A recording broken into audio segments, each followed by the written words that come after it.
Good morning, good afternoon, good evening. Hello, everybody, and thank you all for joining. Good to see everybody here in the chat. Lots of people from all over the place, as always. Wonderful, wonderful. I don't have a plan today. I'm just going to say that right now. I have absolutely zero plan. So we're just going to do whatever you want to do and talk about whatever you want to talk about. So make sure you drop in questions in the chat. And if you do have a question for me that you want to make sure that I see, put the word question or Q in front, and it will make sure it is highlighted on my screen. I think I still had the same problem with the music a little bit quieter than normal. So sorry if you were adjusting your headphones for the music volume and then I came in louder myself. That is going to, I got to fix that. Maybe we can do that live since I have no other plan. Looks like we have a couple questions from the beginning. How hot is it in the studio? Right now it is a warm 75 in here, which is about the max that I like. And it is, it's been very nice last week or two.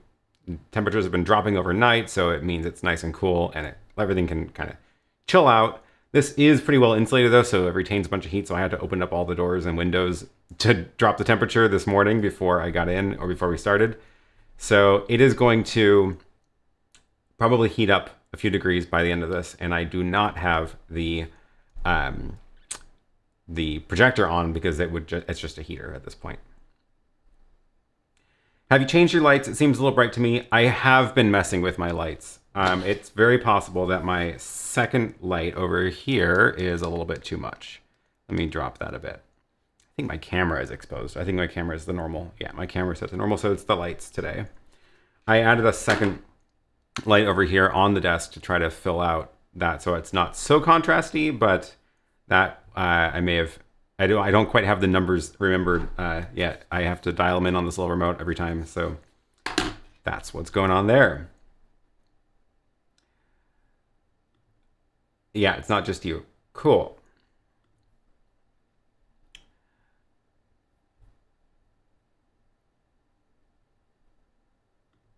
Well lit. Okay. Oh, thanks, Phil. Good. Glad you got a vacation. That's always nice.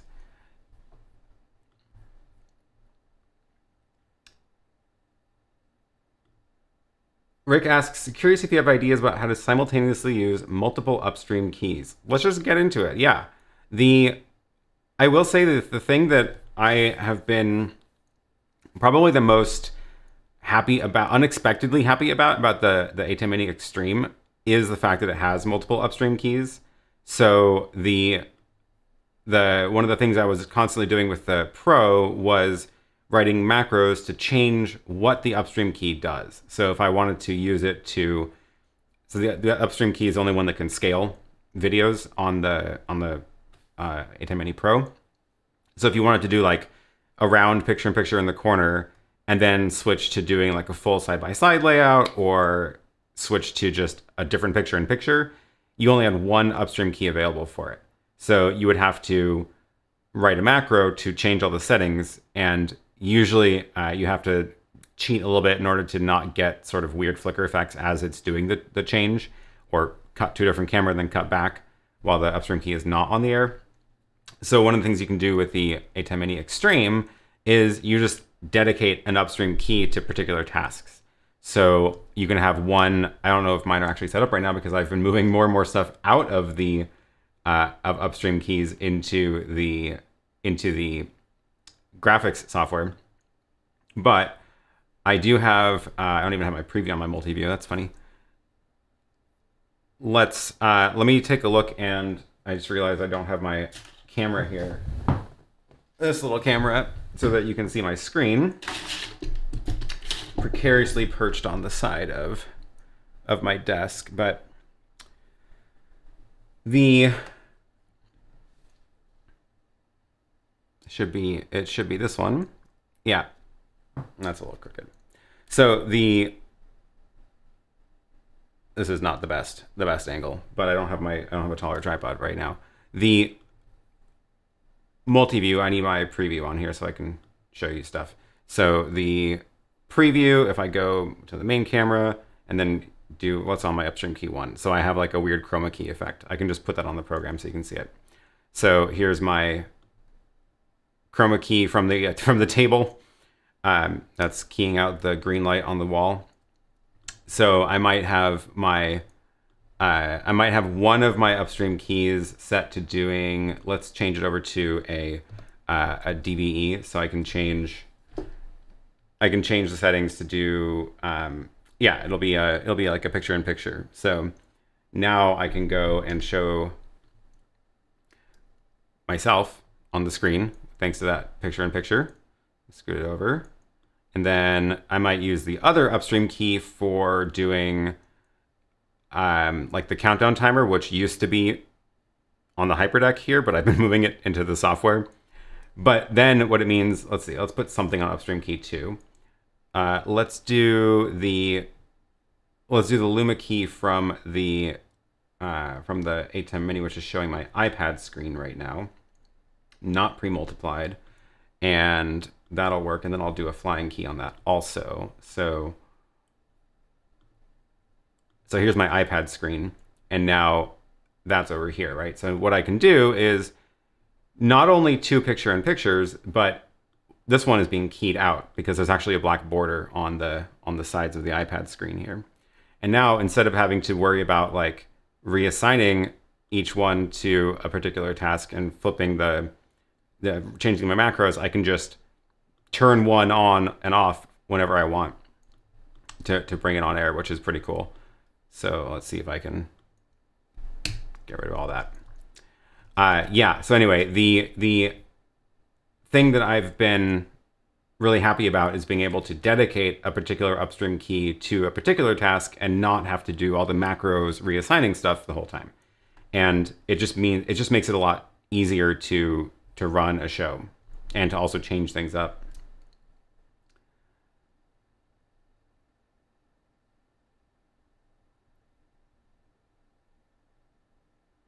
Oh, here's another good one. Oh, okay. Well, yeah, while we're on this topic. So have you changed your production philosophy from doing everything possible in hardware to doing more in software? Kind of. So what I've been doing is trying to cluster things. So because the chat is always software, because it is software based, it is pulling data from the internet, it has to be online, it has to be done in software really. I have to have a input for the chat, right? So that's in my multi-view all the time. And how can I, sorry for the shaky cam. So the chat is always going to be taking up, oh, I wanted that on the screen. The chat's always going to be taking up one of the inputs, and then I have to key it out. And if I want to get a better key, I need to use a proper key channel in order to get the transparency working better. And that's going to take up 2 channels. So now I've got 2 channels dedicated to the chat. And then if I want to bring in other graphics like the countdown timer or the, oops, that wasn't the, oh, thanks for the super chat. Good timing. I forgot I left those keys on the preview. Thank you for the super chat. Let's get rid of those silly things. So I have to have at least one input for the chat, and that means I then, if I want a better key, I need a second input for the key, and then if I want a countdown timer, that's going to eat up another input, and then if I want the map from my computer screen, that's another input. So now that's already 4, and then of course for those other inputs, they're not doing proper keys either, they're doing Luma keys. So my theory was, okay, let me try to push all of those graphics that are not even really, a lot of those graphics weren't something that was required to do in hardware, if that makes sense. So they work fine in software. So I've been pushing like the countdown timer, which is actually a great candidate for software. Then if I can push it into the same one that's doing the chat overlay, I can free up an input. So now my inputs, I don't need to do as many. I don't need to have another ATEM behind this one to switch the inputs and things like that. So the one thing that is doing that's not working reliably in this workflow is the stinger that I've got in software. So when I press this button, that effect is being done in the browser with CSS animations, and it's not reliable. The timing of it's not reliable. So sometimes when I tell it to go, it'll take like an extra quarter second or half second. So if I'm trying to time it with a transition between cameras, then it kind of can get messed up. So when I press the switch to the table button and I switch over to that other camera, I want the transition to hide I want that stinger to hide the camera transition. And sometimes it doesn't line up quite right. And that's an example of when the software version fails. So I may end up taking some of the more time sensitive stuff back out of software and into like the Hyperdeck, which can, better time and better run stuff on cue. So it's interesting to sort of see what's best for what job. But for the stuff that is clearly better in software, like the chat and even a countdown timer, I would like to be able to consolidate those so I can save inputs. Great question, though. Okay, there's a couple more questions here.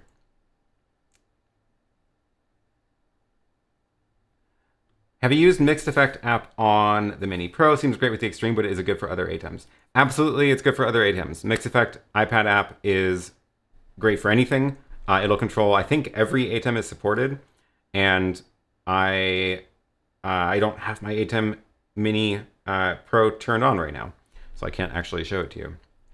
But obviously, there's fewer features in the other ATEMs, so it's not. There's just less stuff you can do because the ATEM can do less, which is why it's so great for the Extreme, because it has super good super source control and control over all the other stuff in the Extreme that you don't even get in the Blackmagic software control. So, but it absolutely does work with the other ATEMs. I just wanted to see if I could try to connect it to my ATEM Mini, which is actually we'll just do this. The ATEM Mini, which is, so new ATEM switcher. I have my iPad cropped. Where is it going? Oh my gosh. Okay, I'm gonna have to, my iPad is being weird. It's probably because I'm sharing my screen too. Anyway, absolutely does work great for other ATEMs. So here we go. ATEM Mini. And what is the IP address of that one? Sometimes I remember the IP addresses of my ATEMs on the network, and sometimes I don't.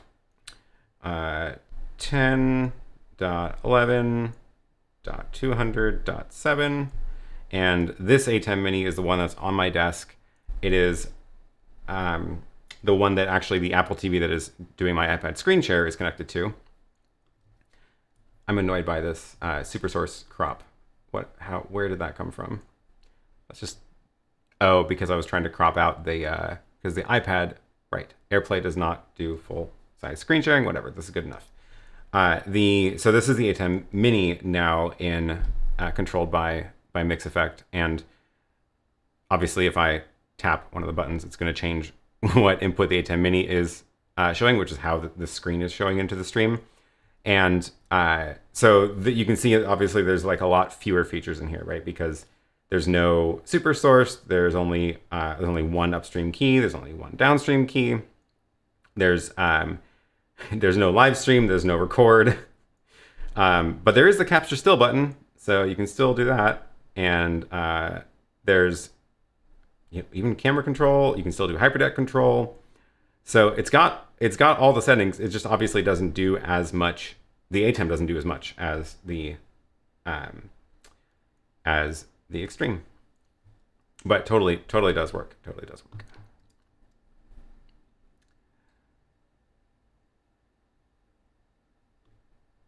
ZV-1 question: did you modify the battery door for full-time power?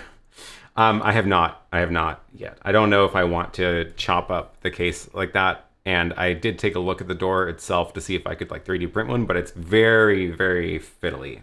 So this is running off battery right now, but the door, there's just a lot of specifically sized parts there. And I've got it on this base so that I can put a tripod there and have the door open. So if I do want to run it off continuous power, I can just, the wire just hangs out. And also I can swap batteries quicker that way. That base, let me see if I have a link to that one, because I do like that. And I finally found this one that is reasonably small. I don't have it on my links page yet. Don't know why I did that, but we can fix that. Here it is. Accessories, ZV-1 camera, base mount bracket, and there is the link. ZV-1 base bracket. It's the smallest bracket I've seen. It is, a lot of the other ones are full on cages, which I actually don't want. I want this camera to be small. So this is just the small base that you can, it's just big enough to get the tripod screw over to the side so that you can still access the, still access the door.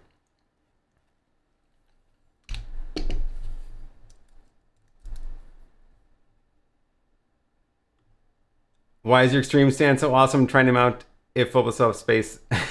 I'm glad you're enjoying it. I've been enjoying working on it.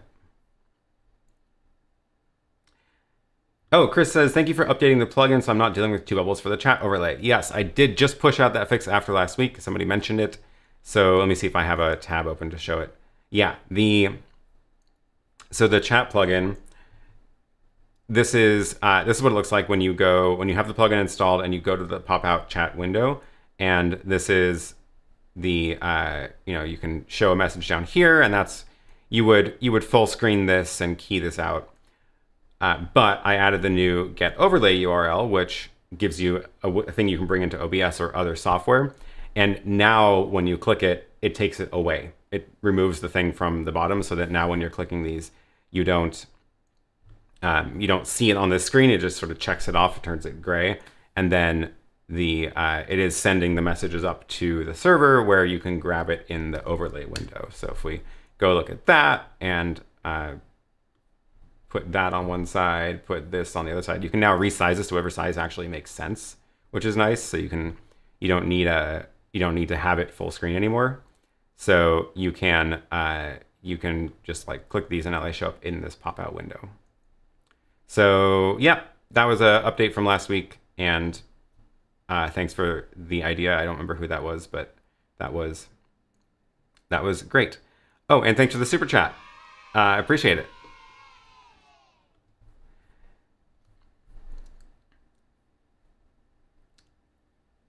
Okay. Yeah, appreciate it. Media Rex. Thank you very much. GoWeb Technologies says, I think there should be a dark mode for YouTube chat. I did a little bit of work. If you do the pop-out chat from the YouTube Studio link, then it will, obviously YouTube goes into the dark mode, and I did some CSS tweaks for that. I don't know how much I can do in terms of making the actual YouTube page itself switch into dark mode, but if you go into your YouTube Studio and do the pop-out chat, the plugin still works. It's just now that you're in the Studio link, this is in dark mode, and so you can do it that way if you want.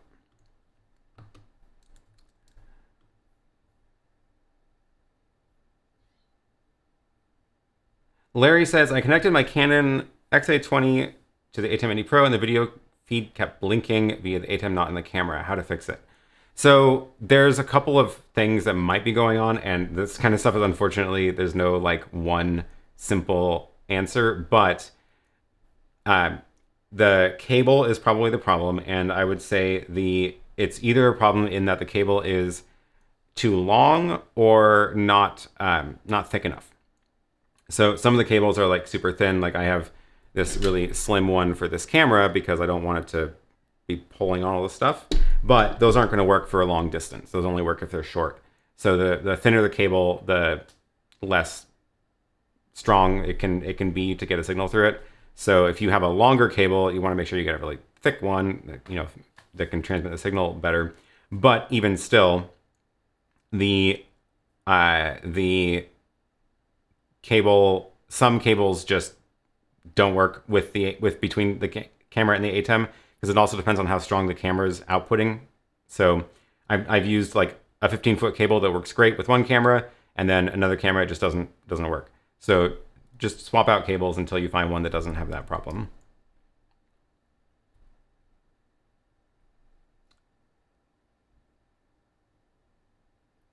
GoWeb Technology says there will be a lot of spare HDMI to SDI converters with you when the ATEM Mini SDI launches. True. I don't think we're going to see an ATEM Mini SDI. I think we're going to see an update to the rack mount ones with SDI. But yes, if it's anything like the features of the ATEM Mini Extreme in a rack mount version that is SDI, I am so there, and I am going to swap that out instantly. It's almost as if MixEffect promotes an ATEM Mini Pro to a half Extreme. Yeah, I mean, the ATEM Mini Pro is basically half of the Extreme. And MixEffect makes it a lot easier to control stuff. Oh, thanks, Chris. Oh, Chris was the one that asked if I would remove the original chat bubble. I appreciate it. Thank you for the super chat. Yeah, great idea. Great idea. Do you know if MixEffect will be able to run video from both of the Hyperdeck Minis SD card slots on demand? Good question. So I know there is a command to tell the Hyperdeck to switch SD card slots. I don't actually know if that's something that MixEffect supports. That is a great question, though. Because I guess it could have a button that would tell it to swap cards. You have to wait a second until it loads, because it's not instant when you do that. But then it would be able to run the queue. Because swapping cards is not an instantaneous operation on the Hyperdeck, I don't know how much I would actually trust that for like swapping or running queues out on time. But definitely, like, queuing something up before you cut, I could see that being useful.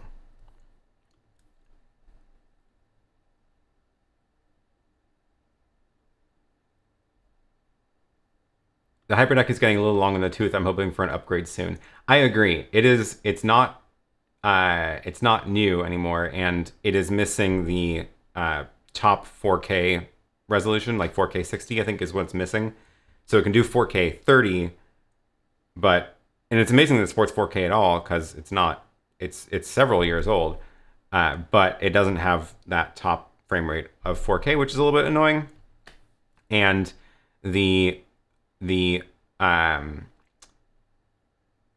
yeah, other than that, it's still like totally fine, so they don't really need to upgrade it. So I'm curious what will be the upgrade for it. We'll see. Patrick says, I originally thought there was a bug in the chat plugin when the chat bubble disappeared. Yeah, sorry, I guess I was hoping it would just sort of make sense, but it did change. Yeah.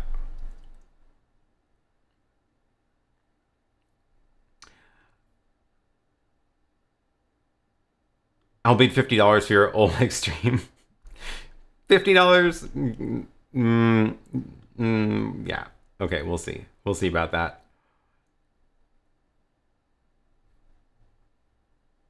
I've been waiting 2 months for a Hyperdeck, and I'm getting long in the tooth. I know, they've been out of stock for a long time. It is really interesting, because I feel like that maybe that's a sign that they're trying to launch a new one, but they're not done with it yet. So they're trying to not have a big stock of the old ones. But that means that we're all just waiting. If you do want one, we're just waiting for them, and they're months out. I still like and use the Studio HD with the Hyperdeck and SDI runs into my Extreme. Yeah, the TV Studio HD is still great. It can do quite a lot, as long as you're okay with the limitations of it. And one of the limitations, the big one, for me, being everything has to match, the inputs all have to match frame rates. So you can't just throw random stuff at it. But if you're using it with a Hyperdeck, which is also very picky about frame rates, and you know you can change all your sources, then yeah, totally, it's great. And it's of course missing the streaming encoder, but if you feed it into the Extreme, that solves that problem too. The annoying part for me is honestly how loud it is. The fans in it are very loud, and I did swap them out for the quiet fans, but they're still a lot louder than everything else on my desk.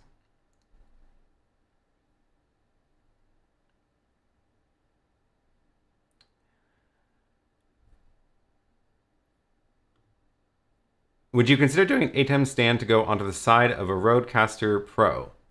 I would consider that. That's an interesting idea. I don't have a Rodecaster Pro myself, which is one problem. But I am curious how you would want them to be arranged. So like side by side, or the ATEM sort of on top of the Rodecaster maybe.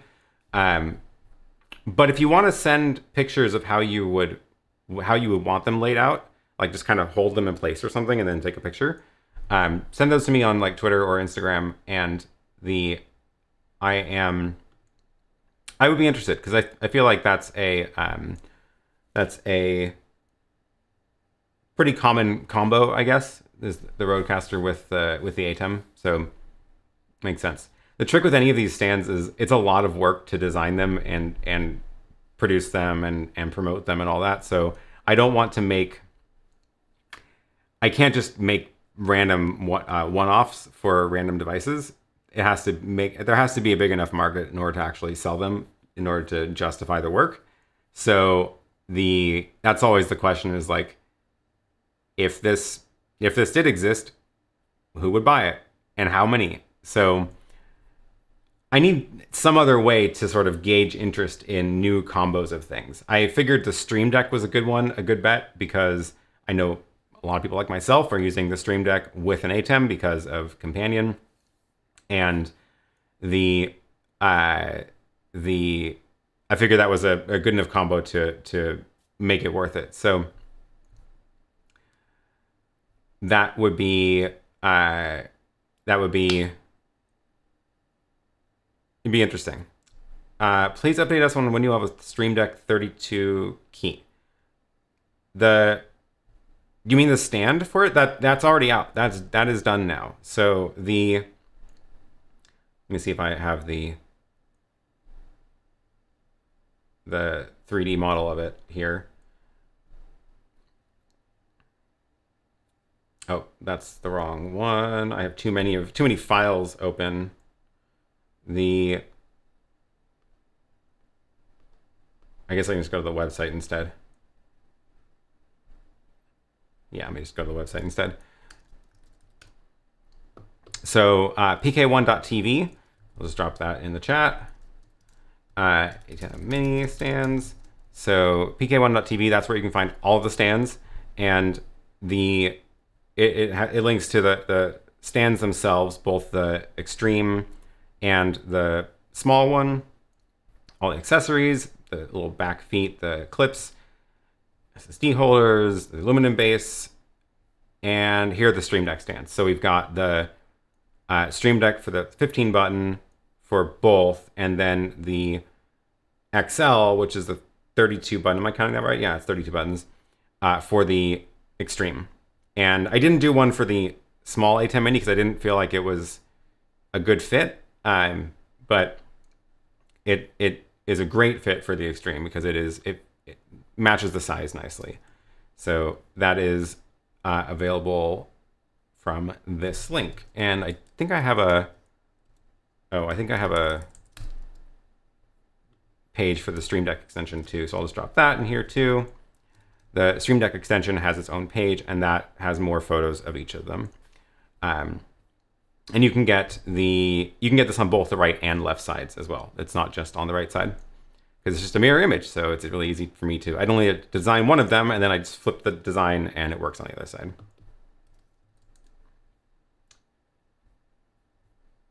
GoWeb Technology says I raised the bid to 75. Great, thank you. Yes, wonderful.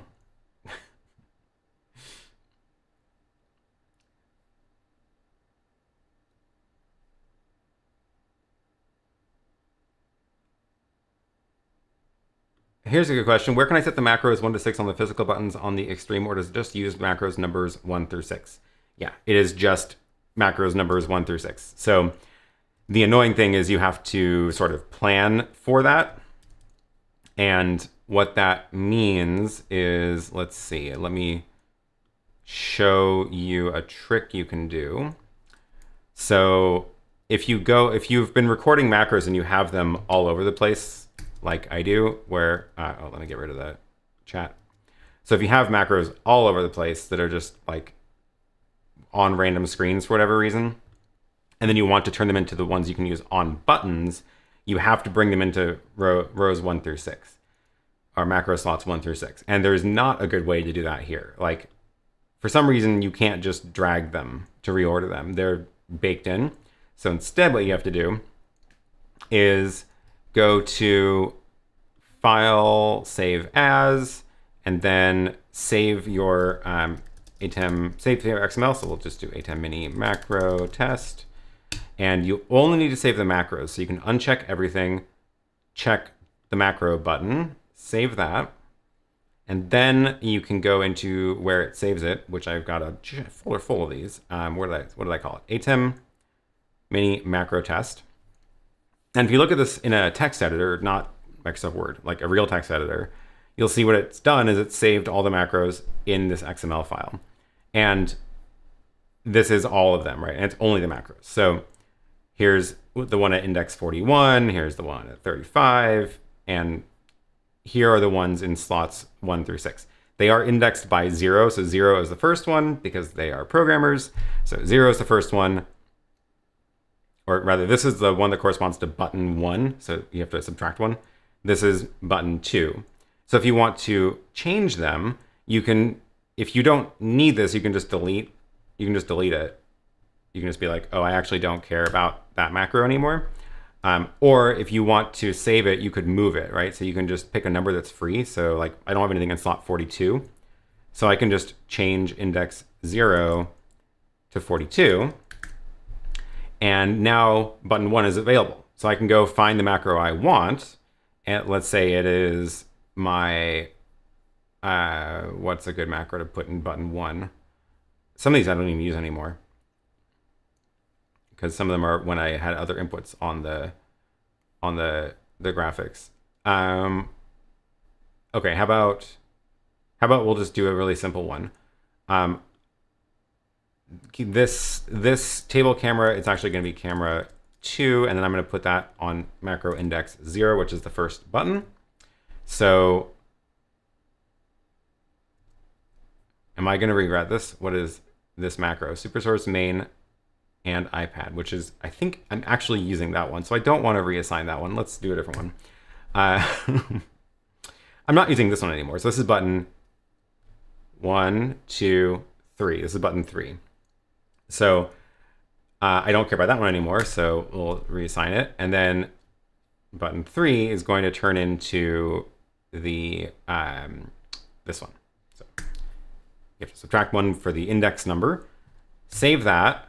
Go back to your ATEM software control and restore, and pick that XML. It's only got macros in it, so it's only going to show you that one checkbox. Click restore, wait for it. Down here, it's restoring, loading all the macros. And now when I press button 3 on the ATEM, sure enough, it switched over to the other input. So I've reassigned button 3 to now do that. And that is not the right button. That's how you can reassign your buttons based on macros that you've already created if you hadn't planned ahead on recording them into those slots.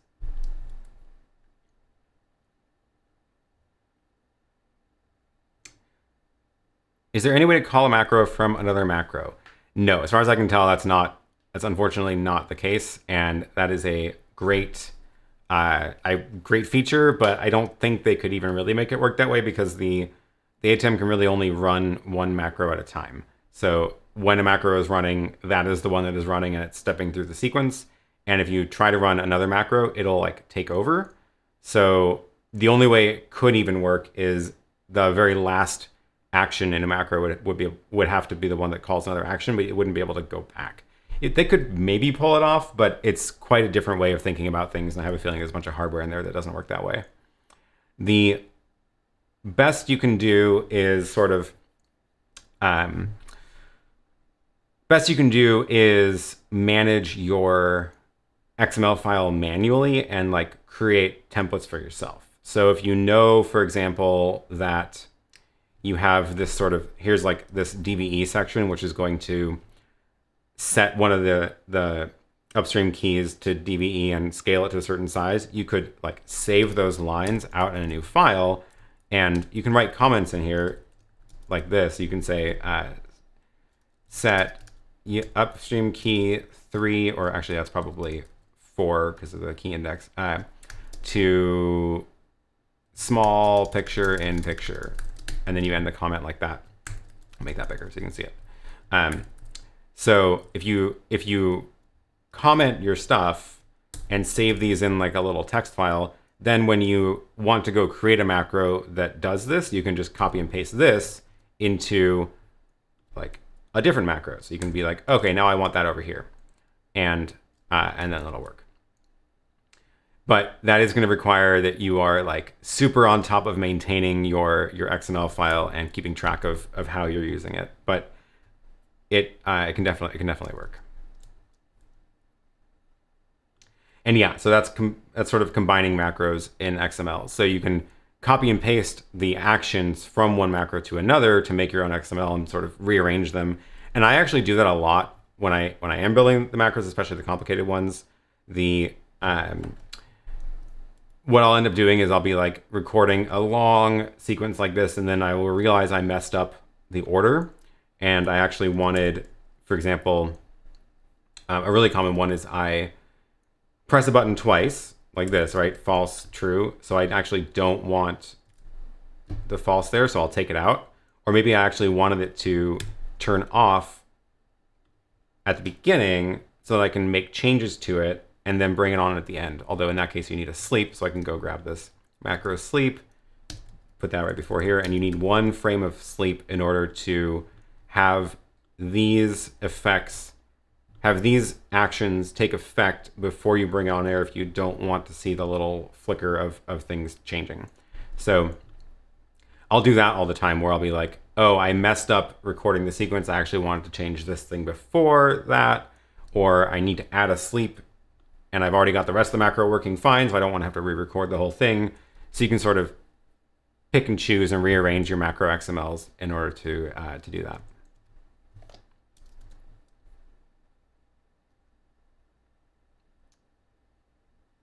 The extreme buttons 1 through 6 can be convenient as digital zooms or pans. It's a cool idea, yep.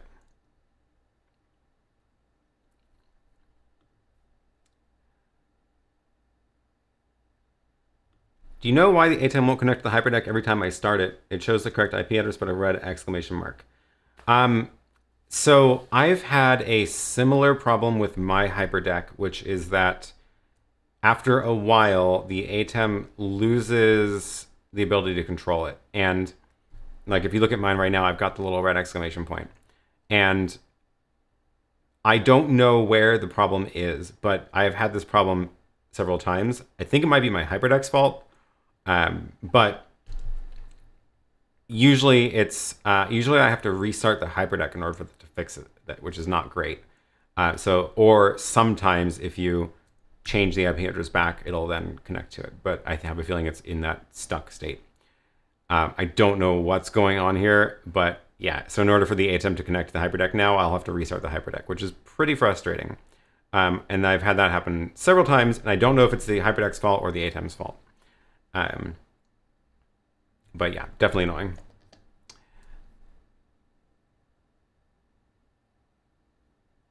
Could you theoretically run Companion, use the Hyperdeck profile to change SD cards, and record it to macro 1? Interesting question. I'm not sure, and my Hyperdeck is unfortunately not connected right now, so I can't try it. Although I guess I can just restart it because I'm not using it right now. I actually put it on a smart plug because I needed to be able to restart it remotely so I can kill the power to it from my home automation system and then turn it back on, and in a second it'll boot up. So we can try that. I can't remember. I'm pretty sure the macros are only recorded from the buttons you do in the software control interface. I don't think if you run actions from something else, they get recorded. Somebody correct me on that if I'm wrong, because I've never actually tried it now that I think about it. Okay, so the Hyperdeck is rebooted, and now we can go back into here and see if we can get it to reconnect. And it already reconnected by itself. It figured it out. So I don't have a second SD card. That would help. I actually don't know where the button is in here for switching SD cards. Is there no button in the software control? Yeah, there's not. That's why you were talking about the companion profile.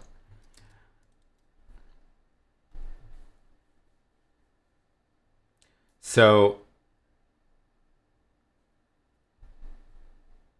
I don't know if my companion profile has that action in it. Let's find out. Here's my companion, Hyperdeck switch cards. And then we search for Hyperdeck. And do I have a button in there? Go to clip, select slot. Slot 1, slot 2. Okay, so I can't tell it to switch, but I can tell it to load that slot 2. Let's try it. Let's record a macro. Okay, we're gonna record a macro. And it's gonna be this one. Hyperdeck switch slot. I'm testing two things. I ran out of letters. I'm going to test two things with this. I'm going to test whether running something in companion records it to the macro, and we're also going to see if this switch slot command can be recorded. So just to make sure that we know it's working, I'm going to do something in here that is not going to have an effect. Okay, so I press that. So now that's in the macro and I know it's in the macro. Then I'm going to go and to companion, and I'm going to press that button, which I guess I'm just going to do on the real companion, and pressed it. Okay, I did see the Hyperdeck switch, so I know that worked. The ATEM did send that command. Now I need to do something else in companion that's going to record to the macro, and so I can test if an action that I know is supported shows up in the macro. So we're going to say upstream key 1 off, and upstream, set upstream key on air on the extreme, set it to off. Then I can press that button, and now let's stop recording the macro. And then we're going to save this, and we're going to look at what is in the XML.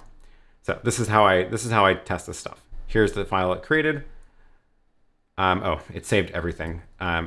So Hyperdeck switch slot. It recorded the button I pressed in the software control. It recorded the key on air from companion. It did not record the switch slot command.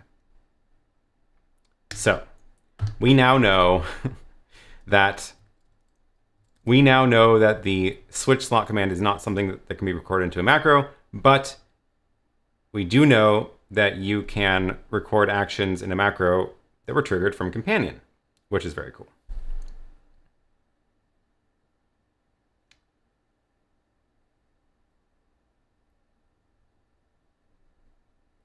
Okay.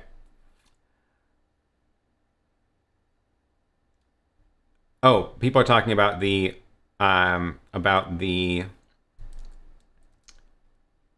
did I get my little picture-in-picture up there? that was silly. Wasn't looking at my program output.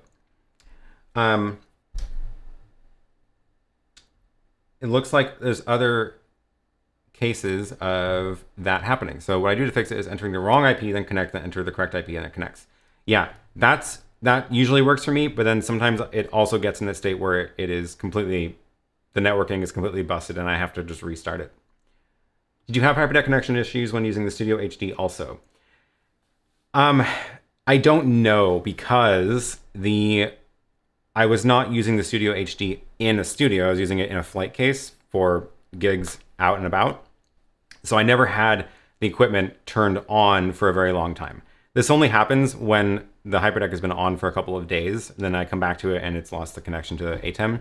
So when with the TV Studio HD, I was never doing that. So I was just turning it on and off all the time. So I don't know. It seems to be a bug in the ATEM for Hyperdeck. I think maybe be some sort of bug with the ATEM because Playout B also has the same behavior anytime it's restarted. Interesting.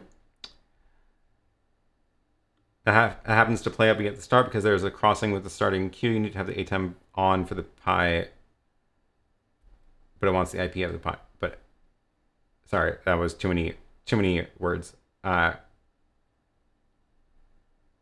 Too many abbreviations. But anyway, interesting. Can you show again how you start recording a macro? This is a thing I want to debug. That's just the button in the macro tab. Oh, I keep remembering this. Okay, it's because this thing's on. And then when I switch angles, it changes the transition. The macro. So you go to the macro tab, which is up here, or Shift Command M, and then click on an empty slot, press the plus, give it a name, hit record, and now you're recording. So anything you do, apparently anywhere, including in the in Companion, will get recorded to the macro, which is cool. I actually didn't know that. And stop. Picture is gone. Okay, great. How come your ATEM software control is not showing program preview status? How come it's not showing program preview status? I'm not sure what you mean. Software control, I mean, it's showing what's on the air right now, which is SuperSource. Preview is down there. Yeah, I'm not sure what you mean. Sorry. Have you seen anybody try to implement an XSLT transform to generate the ATEM export? That sounds like a nightmare. That sounds like a nightmare. No, I have not, but go for it. By all means.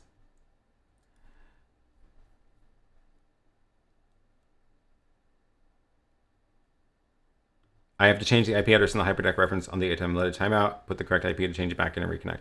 Yeah, so, you know, this is a feature request I've had for Blackmagic for a long time, and I'm pretty sure I've mentioned this many times before, but seriously, when I'm on the setup page here, if this has got a red exclamation point, let me press the connect button again.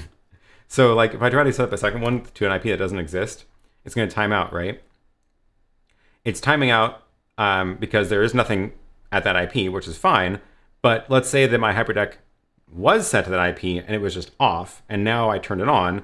I want to click this button. Let me click the stupid connect button again because I know that is the right IP. And the only way to make that enabled is to change the value. I can't even type if I press the same. If I change it back to the same value, it's like, oh, well, you haven't changed the value, so we're not going to enable the button. But if you change it to something else, then it enables it again. But if I change it back to the 3, it won't do it. I have to actually click it, let it time out, or maybe try to see if I can tell it to reconnect while it's in the middle of timing out. Anyway, minor UI bug. It's not the end of the world. It's just very frustrating that it hasn't been fixed in however many years the software has existed.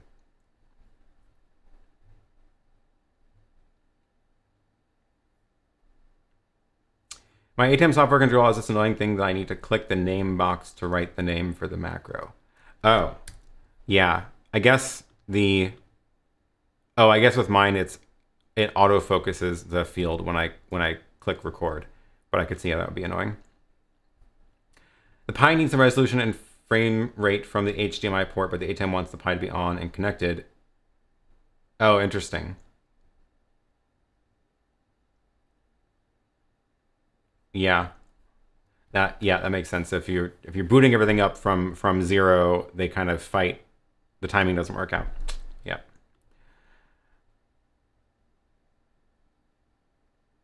Okay, what else can I answer here? How do you feel about the apparent drought of tech news and new products currently? Do you think companies like Blackmagic and Apple are delaying stuff due to the chip shortage? Probably. I mean, it's impossible to know, really, but um, yeah, that's probably likely. It's also summer, so I don't know. Like, I know that the sales of my stands have dropped over the last couple of months, so I'm assuming that it's just slow summertime. Everyone's on vacation and doing other things.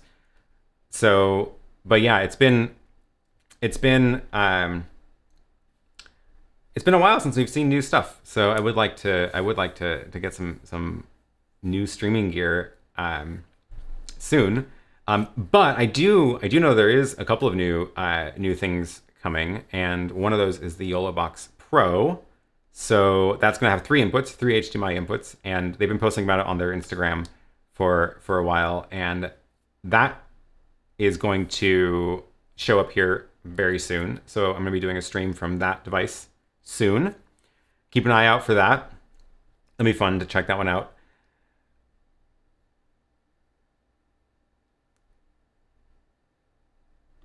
Caleb asks, how is your SRT journey going with remote guests and stuff? Um, I so I've been using SRT just with the like Epiphan Pearl, and I'm still trying to find a good SRT receiver hardware, and I have a couple of things that I haven't. Oh, thanks for the super chat, Stan. Appreciate it. That's very generous. Thank you. Yeah, I do have some stuff in my queue that I'm still working on to try that out. So I will probably get in touch with John to come on as a guest via SRT soon again. And now that I have some stuff to new stuff to try out.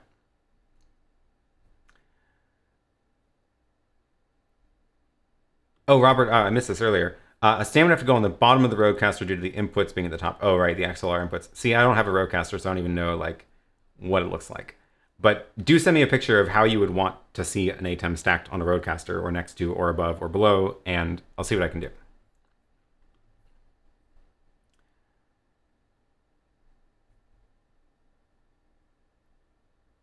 Graham says, do you have a power brick for each of your SDI converters, or have you some more compact power supply arrangement? I do have a better solution than a power brick for each one. And my camera is about to die. Let me swap out the battery so I can show you. The wireless camera I can pick up. Oh, I forgot to grab a wireless mic. So this will be interesting. Do I have one here? I don't. Well, we're just gonna do camera audio for this. You'll get to experience ZV-1 camera audio quality. We'll see how that goes. I don't actually know if I've ever really tried that. So which one is that? 5. Let's do AFV. And I will walk around the back of my desk, which is where everything's connected, to show you the power situation. So this is the camera audio. I hope this is something usable. Seems quiet. It's hard to tell. I think it's, well, hopefully you can hear me. Anyway, really this is just about looking at it. So here are all my converters, one on each side, and they all have these little short USB things going into these USB power supplies. So the two power supplies are the little Anker like 10 port, and they power a whole bunch of stuff back here. So most of the USB stuff is riding on those power supplies.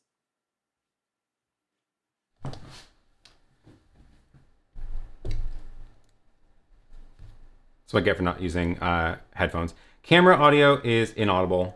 Mic sounds really quiet, sorry. Well, the audio was not the important part of that. The important part was what you saw, which is the little USB power bricks, little tower, 10-port towers, and that's how everything is powered. I think I probably turned down the camera audio because I was using an external mic.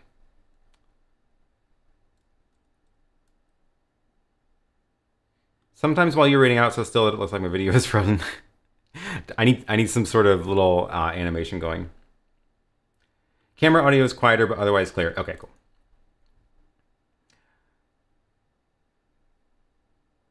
Yes, you should definitely get those power bricks. They are fantastic. Let me see if I have a link to the ones that I got. I do. These ones are great. These are the Anker 10. Is it 10? Yeah, 10-port USB power. USB power. There we go. Yeah, those things are great. I have a ton of them around the studio. Can those bricks power your Raspberry Pis? I don't think so. I don't think they are. Yeah, I don't think they're strong enough for the Pi. I think the Pi needs quite a lot of juice. So that's why DVE has no converters. Sorry, I bought them all. Like, no joke. I bought so many of them. Oh, 6-Minute Mini says yes, they can. Interesting. Now that I think about it, I don't know if I've actually ever tried it. I do know the Raspberry Pi is right at the top end of what USB power can provide. So, and then if you've got anything plugged into the Pi, that's going to be probably too much. So if you're not running USB drives off of the Pi, then that might work.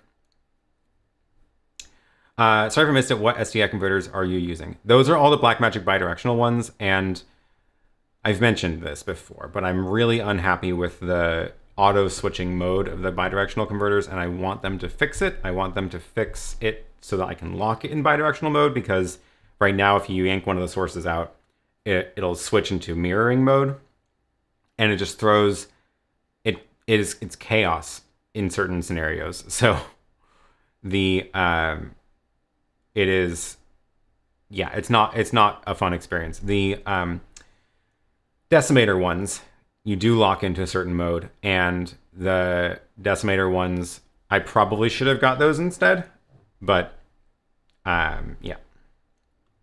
Pi needs 3 amps, less won't work.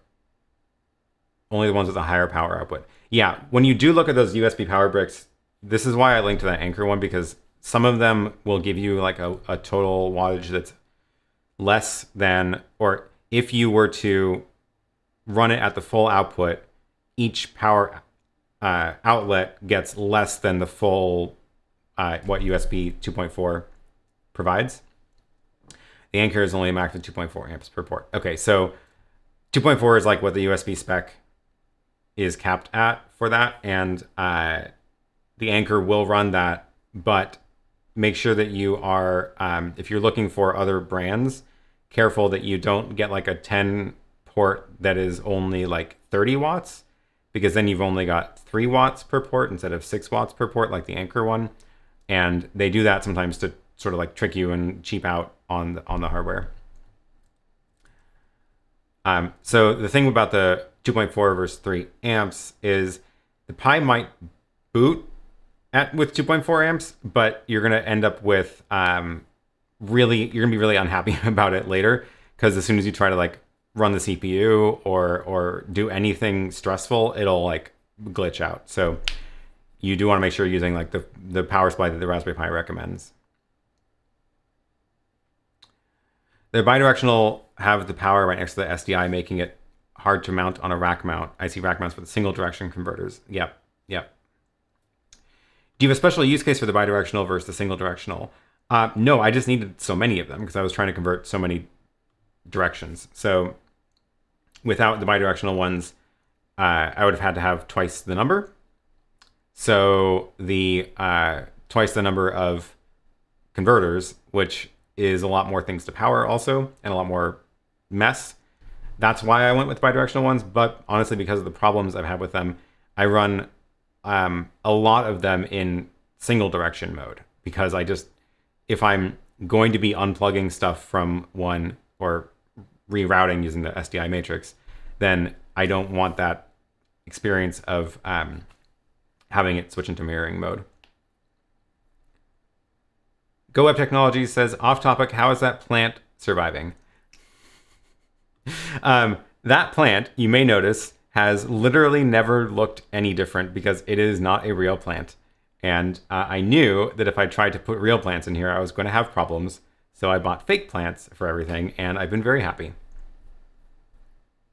So it's surviving great. Swag Magazine says, I want the stands for the converters. You can have them. I do not sell them, but I have the STLs available. And they do a decent job. I think if I were going to do another iteration on the design, I would probably make them a little bit, have like actual screws or something. So here's the SDI converter cage. Spell that right. There's the link to that, and I'll just show you what it looks like here. So that's the stack. They're modular. So here's the clean version of this when I was first putting this together. There's a lot more wires in there now, but here are the parts. So it's a base or an angle base if you want it on this rack that I have, but if you want a flat base, you can do that too.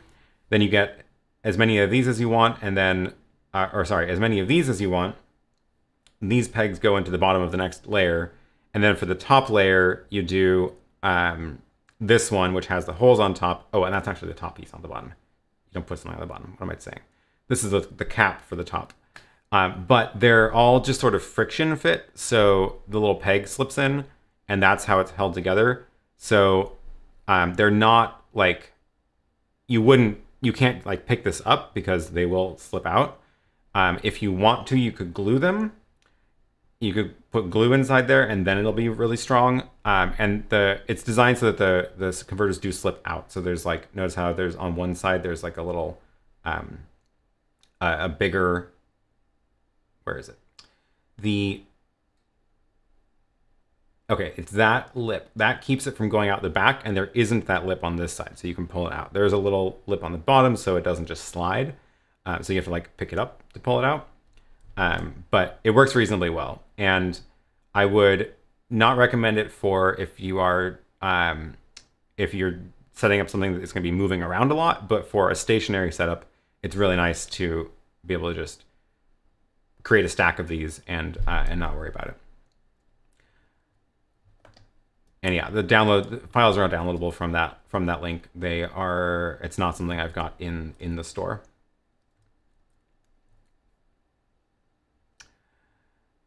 Patrick asks, any suggestions on beginning 3D modeling? I'm eventually going to buy my first 3D printer. Just got my new iPad Pro. Cool. I am a big fan of the app called Shaper 3D, which is, let me see if I can find a link. Oh, there's the link. So Shaper 3D is the app I've been using. And it is, it's not cheap like everything, of course, but this is on the iPad, and the cool thing, I gotta get rid of that crop. What is going on with my stupid crop? Okay, better. I think I just cropped it too aggressively because I want to crop it there. There we go. I need to bake that into the macro. So the app is, there we go. This is what the app looks like, and one of the reasons I like it is because of the Apple Pencil integration. So if I tap on something with my finger, it'll let me pan around, but if I tap on it with a pencil, it selects. So it's very quick two-mode input, where I can use fingers to navigate and then pencil to edit. And then you can just do, it's my actual one, I don't want to mess with that, but you can just like draw stuff, and then it like snaps, and then you can just like make a box, and you can put something on the side, and you can pull it out, and then you can, I don't know what I'm making. I'm making a really weird shape. You can like knock it in. You can go all the way through if you want. And then if you want to change sizes, you can just like grab surfaces and pull them out. Anyway, it's really cool. It's quite intuitive, I would say. And once you get used to thinking about shapes as being made up of smaller blocks, then you can figure out how to make more complex things. So, and then once you're ready to like finalize it, you can do things like round the corners of objects. But this is made up entirely that way. Like it started off as, you know, a giant rectangle for the top thing, and then you draw a circle in the middle to knock out the middle. And then the sides the same way. It starts off with like I trace the shape I want on the side, and then you give it a little bit of thickness, and then you can start adding in parts to pull out the side to make this little front lip and things like that. Here you can see some of the sketches from the first early versions of that. But yeah, I've really been enjoying Shaper 3D. I did pay for the subscription for the year because I was like, I'm just going to do it. I think it's going to be worth it. And it has been worth it. I've been able to do all sorts of fun stuff in it. I've, in addition to like the actual things these stands and stuff that I've been actually selling, I've made a handful of like random junk for myself as well. One of the funny ones was, oh, here's a good one.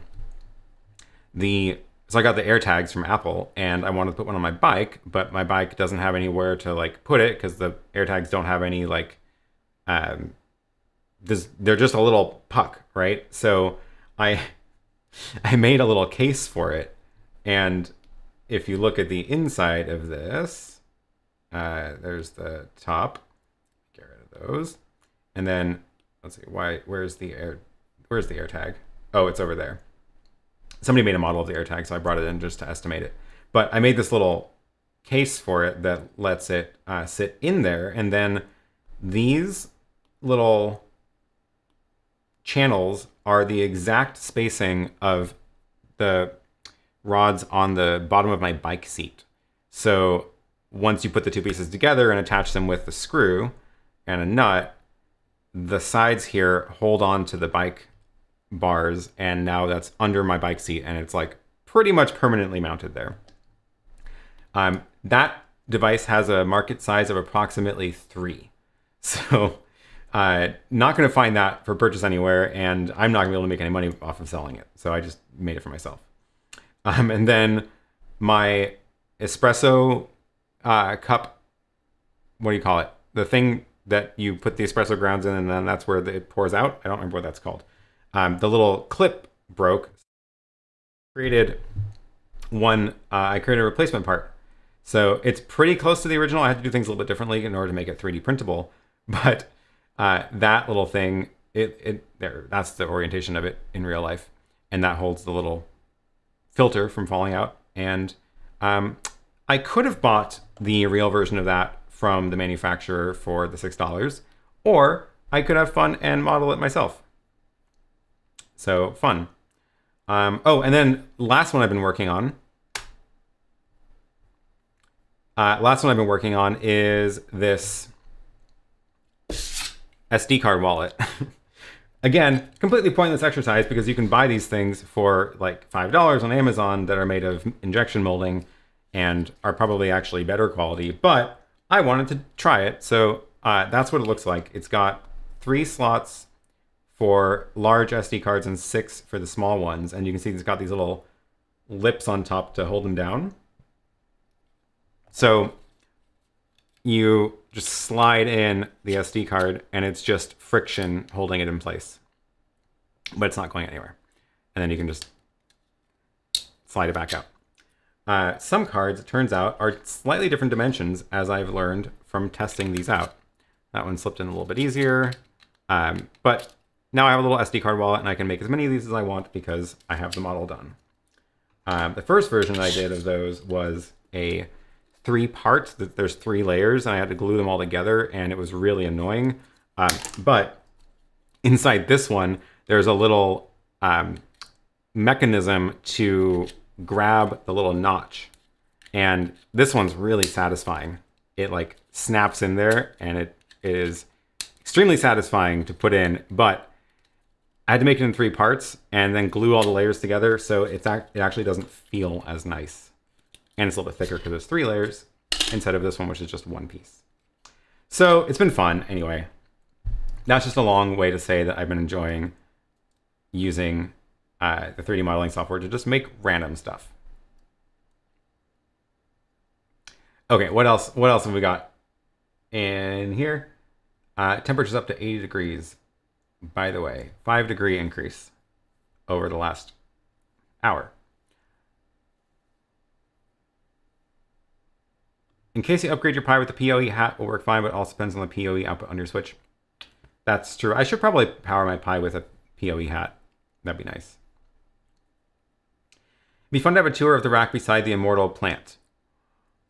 There's not much there. I mean, I guess I can show you. Let me tweak my camera volume so you can actually hear me from the camera. Where is my audio level? Testing. 1, 2, 3. I think it has to go all the way up for the built-in mic. Okay. So this will work. So back here, oh yeah, that's better audio. Back here is my sort of decorative background on the top half where I've got the old Mac just for fun. This is actually a light that I just set up there to just give it more light. I've got this color for matching the wall color just for fun. And then I've got another fake plant, my old, very old iPod and Wii controller. And then on this shelf, this one changes quite a lot. So I've got my little globe of all of you, and I put pins in there when people chime in from new places around the world, which is a lot of fun. And then I put random things on this desk depending on what's going on. So sometimes I'll store my unused ATEM here. Sometimes it'll be like these stands, and then I've got another fake plant. I should probably get rid of this because this is not decorative. That's just being stored there. Here's the little Hollyland Lark microphones in their little case, charging from this lamp, which is also a charging brick. And then down here it starts getting a little messy. So down here is my actual 3D printer, which is just cranking along nicely. Prusa Mini, and this thing's been great. I finally had to do some maintenance on it to replace, or to swap out get some filament out of that part that was stuck. But first time in 6 months I've had to do any maintenance on it. So this thing has been fantastic. I finally got my texture plate set up so I can print things that look nicer. And then this is that camera point at it so I can stream its printing. And then what else was on here? Oh, this is my battery shelf. So my battery shelf, it's not pretty, but it is like a 10-port charging brick thing. And then I just shove stuff in here. So I've got like the iPods charging, I've got my battery chargers, I've got the little tally lights in here, which are not plugged in right now. The Rode microphone, extra batteries, iPads. This is my little subscriber counter. And then below this is just a disaster. So below this is filament on the ground. I started stocking up on filament. Some of these different colors. I've got like shiny yellow in here now. I've got white in PETG. I've got black in PLA. I've got black PETG. Right now, rose gold is loaded up on that spool. And then that box is full of mystery parts of projects. So that's that shelf. What's up here? Oh, my book. One of my books. This is just a joke book. This is all the converters I bought. Most of these are empty boxes. I think there's a few. This one, nope, that one's full. Most of these are empty. I just put them up there. Because they look cool and they block whatever is behind there, which is much, much worse. And then the top is also kind of storage. I've got sliders up there. and then the speakers. I think that's about it. Here's the fake plant up close so you can see. Nice looking fake plant. Fake dirt too. It is, it's great. And back. Okay. How was the audio from that camera? That was just the built-in camera mic. Thanks for the tour. Seems like you colored the rack on your own as well. I did. So the it did not come in white. I painted it white with the same paint that I used for everything else. So it's actually the same cans of spray paint. And the it was quite the project. But I had to paint all the metal, and then the shelves I took out and I coated them with the same contact paper that's on my desk. So the desk, that's contact paper, and again, those legs are all painted white too. So I use the same contact paper, or I guess it's vinyl, on the rack shelves, on that shelf, so that it matches.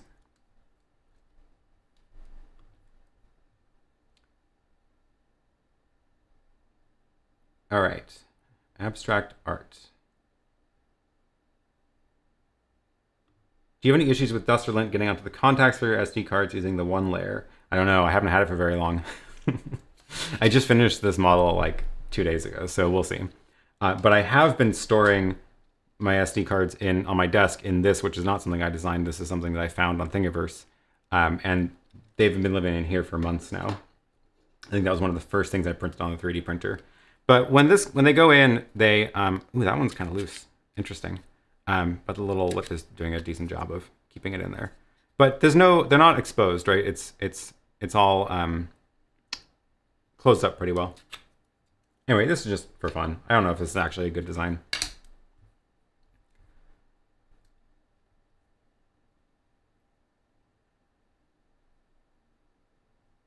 My kids pick your live stream to call. Did you accept my bid? No. Your $50 or $75 bid? No. ZV-1 audio is better than most on board, but a little bit boxy. Not surprised. Yeah. Who makes the cork globe? What size do you have? I think that was like 6 inches. Let me see if I can find it. I got it a long time ago. It was one of the first things I bought for the studio. I do still have a link to it. Here is the cork globe. It's cute. It comes in white, which is the aesthetic here.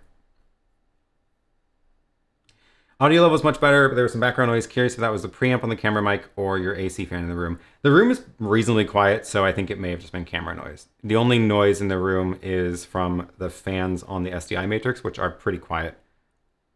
And I guess that light makes a little bit of noise, but it's really, really quiet. Good audio on the built-in mic. Good. I'm glad it was usable.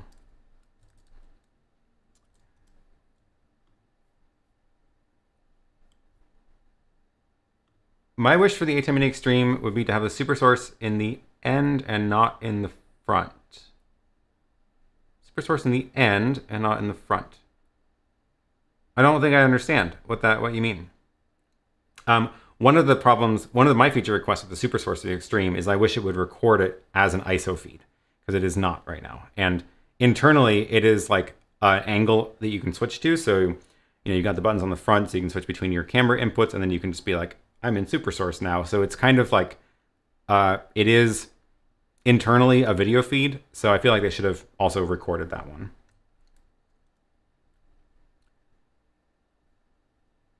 Graham asks, how are you currently using all your kit for real life work as opposed to chatting with us? It's a lot of the stuff I do have only for the YouTube shows, but I do also use this for my real life work, which is doing trainings for software world. So I do workshops and conference talks and things like that.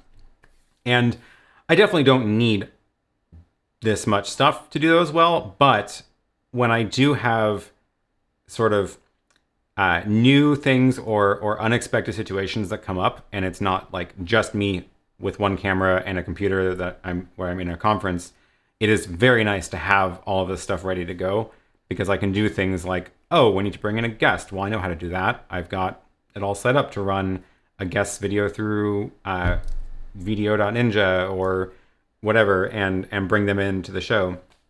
Or if I want to do a workshop live and then also give people a recording, I'm not a big fan of the recordings that you get from Zoom itself. Like, they're fine for like meetings, whatever, but the audio quality is really bad and the video is not great either. So what I will end up doing for those situations is create a super source layout in the Extreme of myself in the corner with slides large, and then run that out to either like a private YouTube stream that I then share that link out as a recording later, or I'll run it out to an actual recorder. In the meantime, I'm actually on Zoom using just my camera and the slides shared directly into Zoom.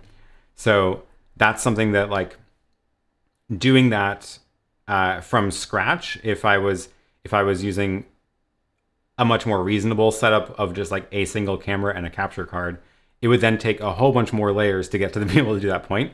So I really like that I just have this all ready to go and I can do stuff like that without really a lot of extra work. So it's that's one of the I would say unique things about this rig, this setup, that lets me do things that would otherwise be a lot more special stuff I have to buy as like a one-off for that project.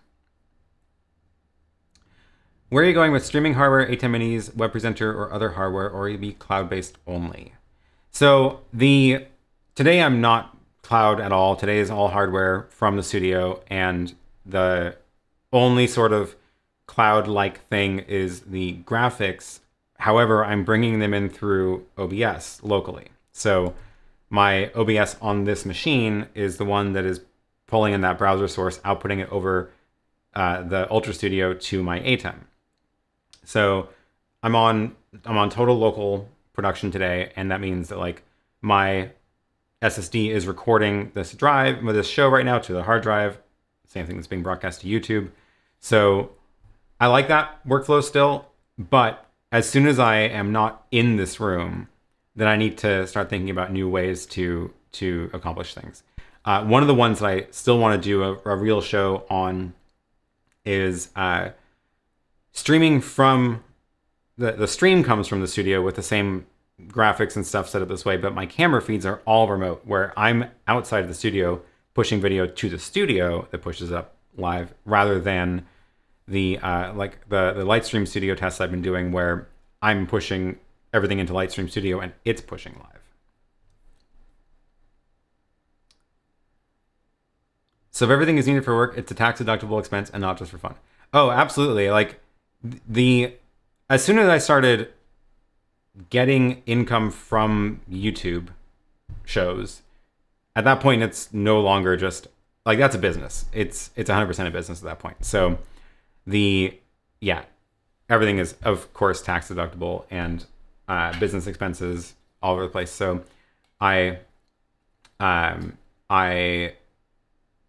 because like at this point you have to run it like a business. Like there is money coming in from various sources, like affiliate links, which are extremely helpful. So thank you all again for using those links. And eventually I'm going to have some sort of membership program probably, and still haven't dialed in the exact details of that, but I'm working on it. And then there's, of course, the ATEM Mini stands that I'm producing, that is 100% a business. There is no question that is not a business. And so yeah, absolutely. Everything in here is a business expense.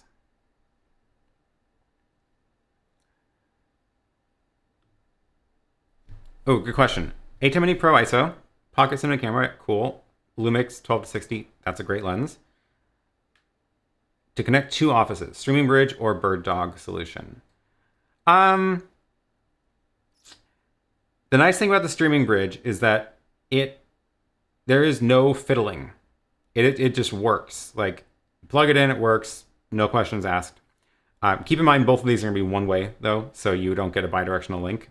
But if you want to just push a remote video feed from one place to another, if you're using the ATEM Mini already, I think the streaming bridge is probably the right call because it is 100% made for that and it will just work. And there is no questions. The bird dog stuff is cool too. There's also Magewell that makes some similar kinds of devices. And those absolutely do work too. And you can stream to them from the ATEM Mini also, but you just have to do more things to make that work. On the plus side, it is more flexible. So if you change your mind about the ATEM Mini later, or if you want to use it for something else, you can. So definitely a trade-off there. I guess depends on, I would probably make the decision based on who I expect to be operating the gear.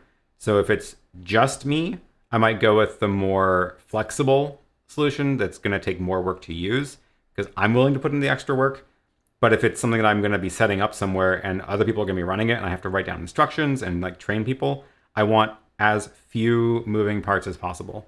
So I just want it to work, no fiddling. Is the bird dog bidirectional? I didn't think so. Do they have a bidirectional one? That would be interesting. I'm not aware of that. I was not aware of that. Do you have any in-person conferences or anything coming up while you'll be taking your rig on the road, or is everything remaining virtual so far? So far, I don't have any in-person conferences scheduled, but I do have a couple of trips scheduled. So I'm actually going to be going to New York to meet up with David Joshua Ford, who did the companion pack for the ATEM control and that really cool ATEM camera rig thing. So we're going to meet up and film some stuff. So that'll be a lot of fun. Probably go live from there also. And so that'll be an interesting one. I don't know what I'm going to take on that trip yet. That's in just a month though. And then, actually, this will be a fun one. I'm going to one of our offices to set up a studio. So we have a bunch of recording we're doing because we are still doing a bunch of remote conferences, and we want other people to be able to record quickly, and that often means not home studios. And now that we can like move around again, we can set up a room in the office as a studio where people can come in and record their conference talks. So I think there's like a chance that I'm going next week. I'm back to my I book flights less than a week in advance mode, which is exciting. That's always fun. And I am if that does happen, I'll see if I can find an hour to go live from that studio once I've got things set up too, and we can talk about setting up a studio from scratch. Oh, thank you, Hardy Media. I appreciate the super chat. Thank you very much. Yeah, so let me know if you have what you would like to know about setting up a studio. Assume you're just going to be like in a empty room in an office. They've got things, I think, like partway there, and then the project got stalled, but now we need to finish it up. So I'm going to try to go finish it off in the studio. I don't know exactly what's there yet, so it'll be a fun adventure of seeing how to finish it off.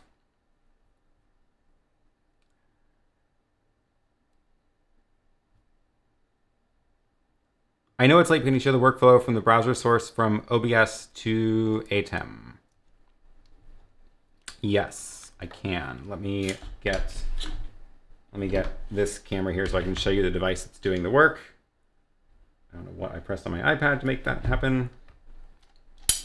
Okay, so first things first, the OBS config is, where's my OBS? Super source in the computer.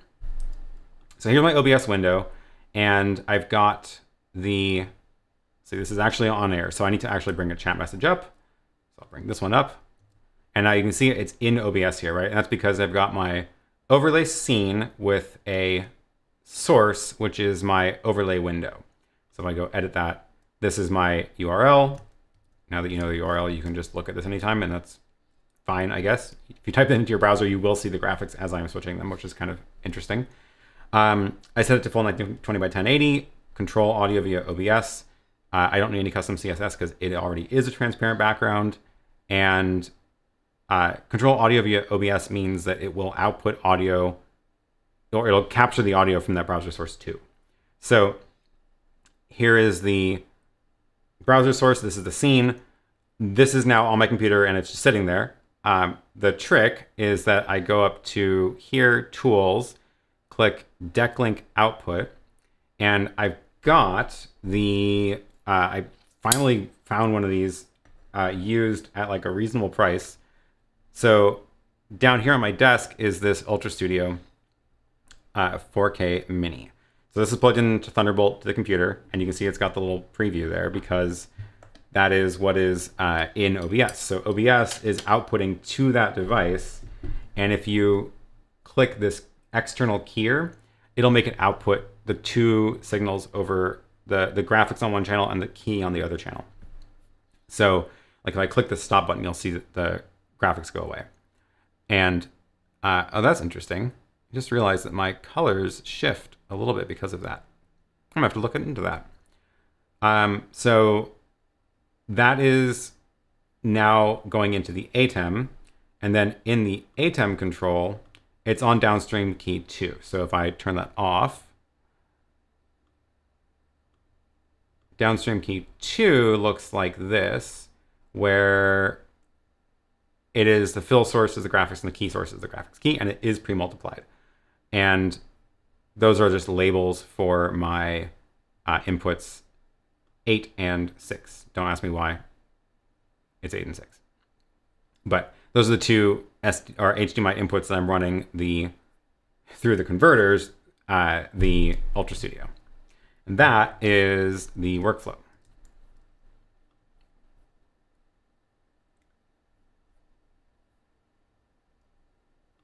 With the new chat setup, do you still need a Chromecast? I returned mine due to them wanting lots of personal info. No. So, well, I mean, you can still do it that way. With the new chat setup, you have a couple of different options. So because you can grab a URL for the chat window, you can bring it into a lot of different stuff now. So you can still, if you want to, where's my chat window and video ID?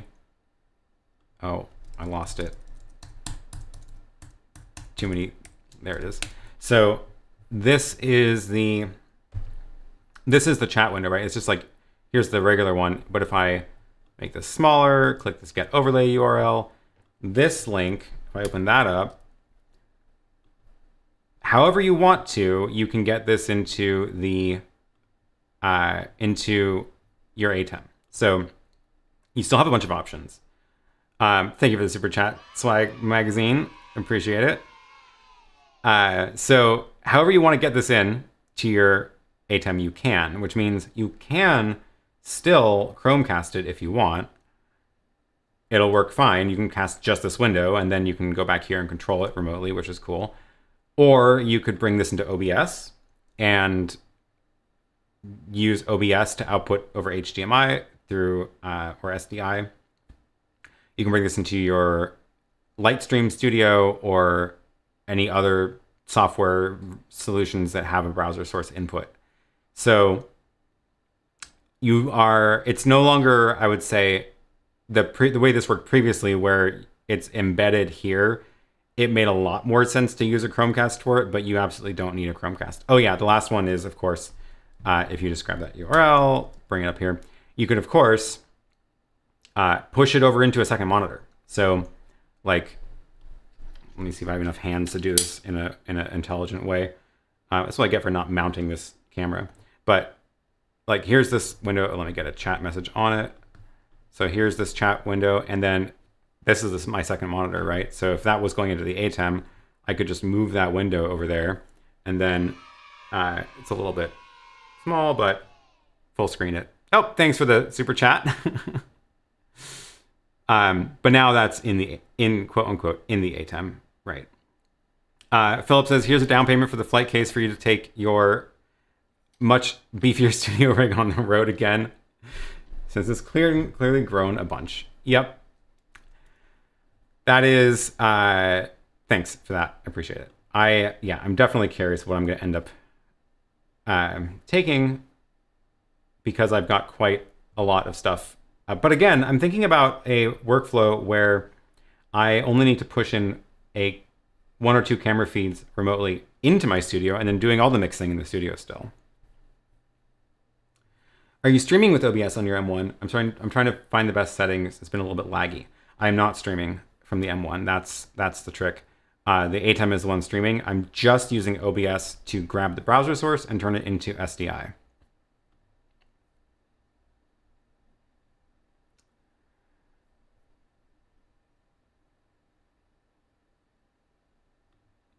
Yeah, the Chromecast is still a reasonable option. Oh, and there's other options besides an actual Chromecast. And that is, so the Chromecast is the Google version, but, I don't have the links for those handy. I did a big test of all of them, and we found one that actually worked reasonably well. So there's a whole bunch of these features, these things that are similar to Chromecasts. It's these little Miracast adapters. So this video is where I talked about them. I'll just drop the video link in there. I should have put text. Miracast testing video. There we go. And in this video, it was long. We tested it. It's like 2 hours long, but we just tested everything out. And then I linked to them all here. So I think that the G10 ended up being the best one, but they're all like kind of knockoff Chromecasts and generic, which is great because they don't have the Google software in them. So they're not a Chromecast. They are just something that supports that protocol and wireless screen sharing. So those are good too. Will the new chat extension work with Zoom? I know someone was working on that. It does not right now, and I made a bunch of changes in order to get the remote window to pop up, and I had to break the changes they had made because I haven't finished pulling them in yet. But the good news is it's going to be a lot easier to add more platforms now. So hopefully we'll be able to more quickly add Zoom, maybe Twitch. I still want to add Restream for sure. So much stuff. When's the next giveaway? I do need to do a giveaway for Reels at this point. I have too much stuff. I bought that G10. It's working great. Supports Chromecast and AirPlay. Oh, right. That was why the G10 was super cool, because it also supported AirPlay. Yes. Philip, good to see you. Thank you for tuning in. I should probably go too. I just realized we've gone way over an hour, but whatever. It's fun. It's been fun. So happy to just hang out and chat. Thanks for joining. Okay. I'm going to have to not get to the rest of these questions, but thank you for all the questions. I guess we had plenty to talk about today, even though I had zero plan. Sorry this was not cohesive at all, but it was still fun. We tested some stuff out. Maybe I can trim out some of those segments into shorter videos. Actually, before we go, that is one question I would love to know from people who are watching and are still watching this far. Although now that I think about it, people who... This is not a good way to do a poll, it turns out. But what I am curious about is whether you like watching the recaps of these.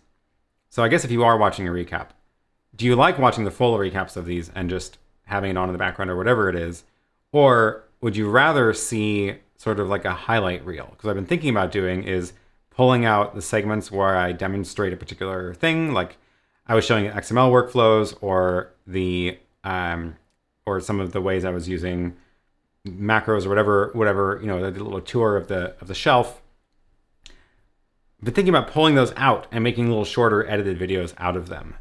So I'm curious if you like one or the other of those formats, if you would watch the like trimmed down versions of the live streams. Love the full recaps, full and minis. Highlight reel is good. Highlights. So I'm also curious though for the people who are not watching this live. So if you are not watching this live, if you watch it tomorrow, I would also love your feedback. The timestamps with the questions is cool. Yep. I've been trying to do that whenever I can. With the timestamps, I tend to do I tend to pick out only sort of like major topics or things I spent more than 10 seconds answering. So full recap with chapters if I can't attend the actual one. Highlight reel is more work for you. Absolutely, it's more work. Highlight reel makes attending live more valuable. Interesting point. I didn't actually consider the fact that I could take down the live after posting the highlight reel. Just add timestamps. Right now I go to the chapter markers. Okay, good. I'm glad people are using the timestamps because that does take a lot of work. It really helps to see other comments in here, which would be lost in the highlight reel for sure. But that's also why I try to put as many as I can on the screen. Steve likes the whole enchilada. Ooh, I want an enchilada now. Searching timestamps works well too. Good. I'm glad you're finding that feature useful. That's been fun to try to do that. So, next time, please tell us how you timestamps. I go back through the live stream and I watch it and I write the timestamps. There is no trick to it. The two best things about your stream is your answers to questions and people in the chat. I learn a lot from both. I'm glad to hear that. Yeah. I watch the catch-ups if I miss the live streams. I pick up a lot of tips when you talk about small things, and you might miss those if it was just highlights. It is true, yeah. There's a lot of good questions in here from all of you, so it's fun to just have all this out there. Highlights if you can stitch the questions and the extra questions together rather than being scattered. That is an interesting idea. I'd say put more structure to live shows than focusing on recaps. Also a good point. Also a very good point. Full with main timestamps. Yep. Rick says, thanks for all the time you put into this channel. Without a doubt, the best site for anything live. I appreciate it. Thank you. That would be cool to add to the chat plugin and make it so it saves the timestamps. That is something I have been thinking about for sure. The trick is syncing it with the start of the video, but I think I have a solution for that. And definitely going to, if I can, my goal with that is so that every time I click on a question, it just gets automatically indexed. And that way I don't have to go back and I don't have to think about what timestamps to add, if that makes sense. I may not do it in the actual YouTube description because I think they'd be too short, and YouTube doesn't like it when your chapters are too short. But I could definitely put those somewhere. As videos on how to do timestamps, is it you put colon and then the time in the description? Oh, literally, it's just you just put in, like, you just write 1:30 for 1:30. And if you put all of those in order and they aren't too short, then YouTube will do the chapter markers across the playback bar. Maybe an annual blooper reel. You mean the collection of power outages? Yep. Put the full in membership. Yeah, I could do what I think Joseph was doing that for a while. Photo Joseph was doing that for a while. Of the full playback is only available for members. Unless you watch it live, then it's available to anybody. Cool thing about searching timestamps is that every reference made to X pops up right away. Yeah, totally. So that was actually a recent change I did, which I should show you. So if you go to aaronpk.tv/timestamps, which again, I should drop the link into here. Then if you are, oh no, yeah. Okay, so what I did here was I updated it so that when you search, like let's search for Hollyland, then it filters now. So you can actually search in a box here, not just searching using your browser. And it also changes the URL, so you can like send that to somebody now too. So it filters it out here. And then we can also search for like Sony ZV-1. And now we see the ZV-1 mentions, which, see, this is an example of like, I've talked about it more than this, but I only time-stamped certain ones. And then the products one, not the products one, the chat links, this one I changed to group by link. So here is, I just mentioned this one. Here is every time I've mentioned this link. Here's every time let's see, some other ones. Oh, so I mentioned my converter cage model twice. July last week and April. And I guess I'll have it again. It'll be in Oh, this is this show. This is the show. It's showing July 4th because funny thing about the YouTube API, until the video is done, until the live stream is done, it'll show you the date that you created the thumbnail. So after this show is ended, on this page, this date's going to change to July 11th today. So that's what's going on there. Here's all the times I've mentioned. Let's see, what are some other ones I mentioned a lot? Here's one. Here's this. Oh yeah, the MixEffect. So I've mentioned it in 4 streams. So it shows you all of the timestamps that each, it's grouping them now, which I think is cool. Anyway, minor updates to that. It's been fun.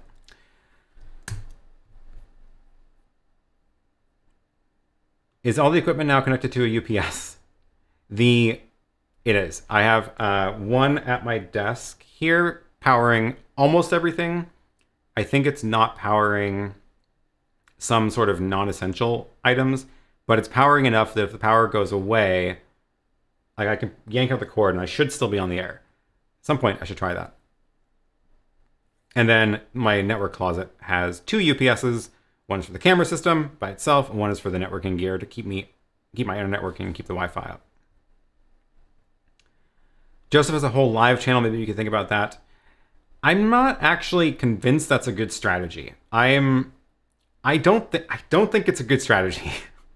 I think that people's fear about it is that the live streams get dramatically fewer watches overall, right? If you look at even my videos, the live streams get 1,000 to 3,000 views pretty consistently, which is a great number. I'm totally happy with it. But I'll have like the edited videos, the 10-minute ones, that some of them will get like 30,000 views. And like, I'm never going to have a live stream that gets 30,000 views. And people don't watch the live streams much more than a week or 2 after they're done. So the shelf life of them is a lot lower. So I think people's fears are that it like hurts your channel by having videos that are getting those lower numbers, because YouTube is a big magic algorithm and they're looking at all these factors about when to promote stuff to viewers, and seeing lower engagement means YouTube thinks your channel is not worth as much, which fair, but I strongly suspect that they factor live streams differently than edited videos into that decision. So I don't think, this is total speculation, but I don't think that having live streams on my main channel is hurting the other videos. And that's the theory that people use when they go make a second channel a lot of the time. There's other reasons to make a second channel too, but I've heard that argument a lot, and I don't believe that argument. But that's something that Photo Joseph and I disagree on, so we'll have to duke it out at some point. So I get terrible views on my lives. I need to learn an easy editing program and do recorded videos. I mean, yeah, it's hard to get good views on the live streams, and yeah, people often don't watch rewatch the live stream.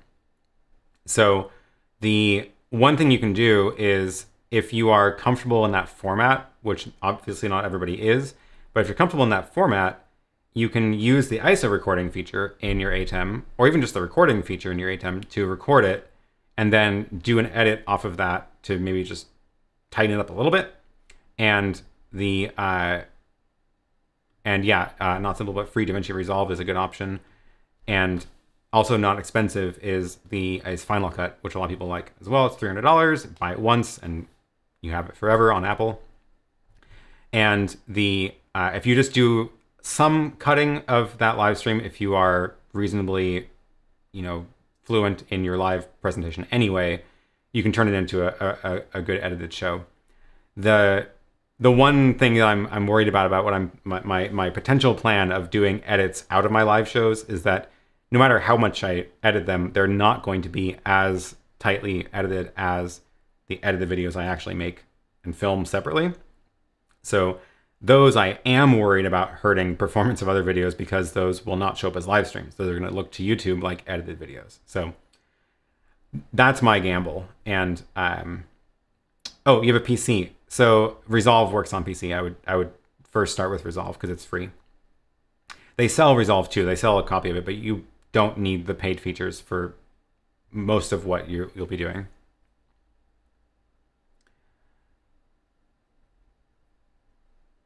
The other chat participants also answer questions, which is helpful to see. It's true. That's why I've been, oh yeah, and this is I don't like editing my live streams because the chat disappears. That is the problem with, if you make any changes to the live stream on YouTube, it will drop the chat from the sidebar. Would you once again drop a link to your chat extension into the chat? Sure. It is, I should make a page. I don't have a page for it on my website, do I? I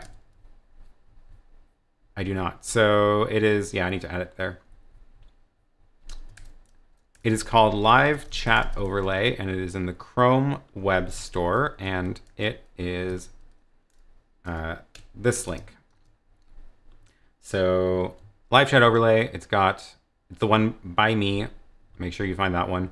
Hey, 16 ratings, that's awesome. Thank you all for rating it. I appreciate it. I guess I need to update the screenshot because it looks a little different now. And then, you just install that into Chrome and it will go.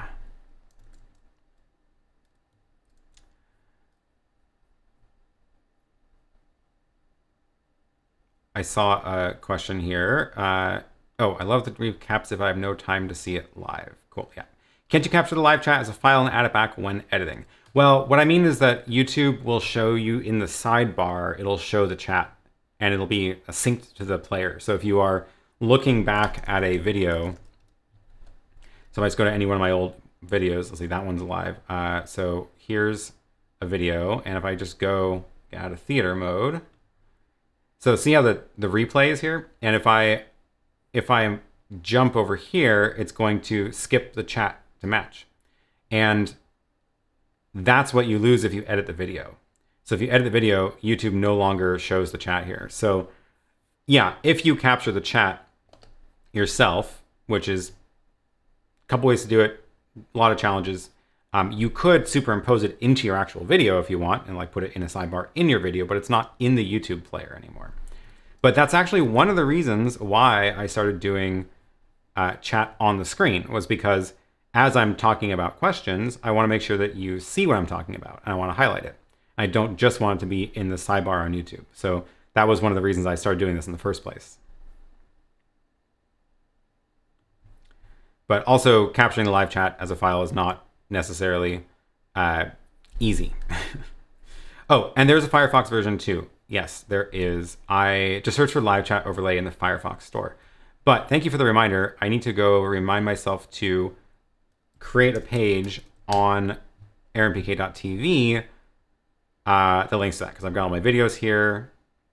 I don't even have it under this little mini links, but I've got the stand, I've got the stress test video clips, and my email and stuff. So I completely just forgot about putting it there. So I'll fix that.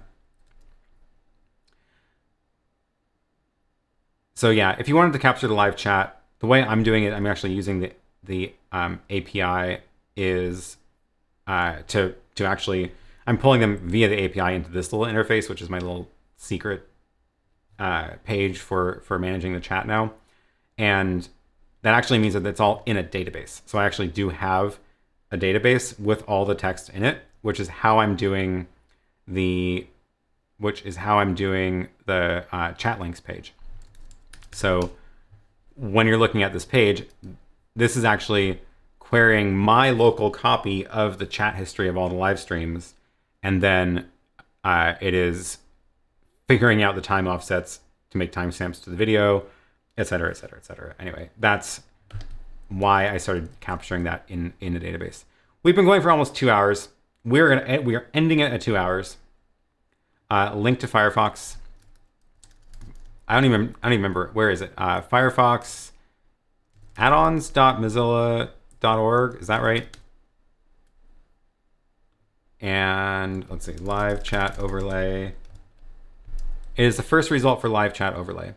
There are only 98 users on the Firefox store for this.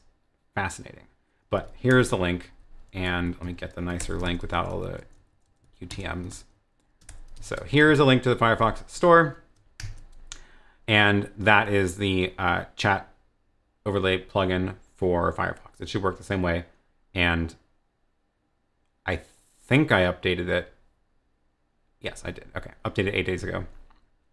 So it should have the same new feature of the pop-out chat button.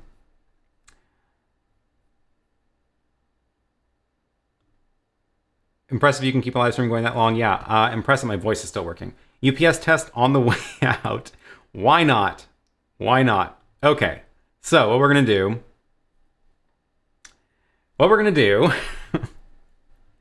we're at 2 hours. Okay, we've gotten enough. This little plug is plugged into that UPS, which is plugged into this rat's nest of cables down here.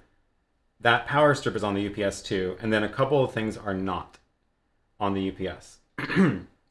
So, what we're gonna do is, let me just stop recording. I don't need to record anymore. I'm just gonna yank this out and we're gonna see how long we are on the air. Hold your breath. Let's see if it's going to the right show. I'll explain. I will explain. Am I on?